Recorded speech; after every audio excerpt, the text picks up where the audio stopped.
Well, this week we have been talking about suicide prevention awareness and the importance of starting a dialogue and ending the stigma surrounding it. But what about the mental health of students in school and the pressures that come with living life at times in the fishbowl of public education?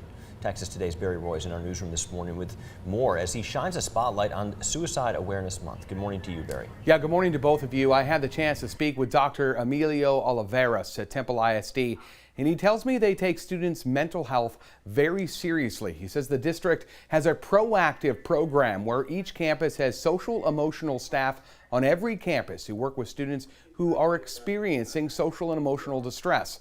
Dr. Oliveras says they work with them by building relationships in any capacity needed for their well-being.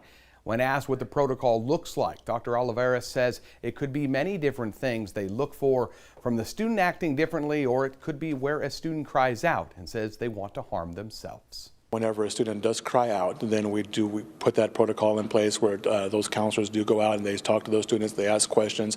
They just want to make sure that everybody is safe. They want to make sure that every student is successful in whatever that capacity is and looks like.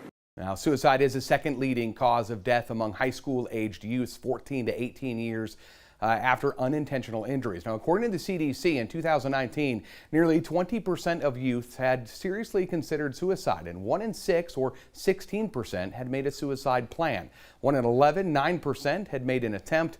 The CDC reports that 1 in 40 youths have made a suicide attempt requiring medical treatment. Of course, if you or someone you know is struggling, or if you have a student that needs help, there are resources available, including the National Suicide Hotline at 1-800-273-TALK. Chris and Tahesha, the latest numbers I could find came in 2019 from the CDC, and as we continue to navigate our way through the pandemic, those numbers could be greater. Bottom line, check in on your kids and have that conversation.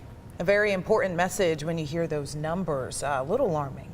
Yeah, certainly some very sobering statistics. Barry, thank you so much, and we will check back in with you a little bit later in the show.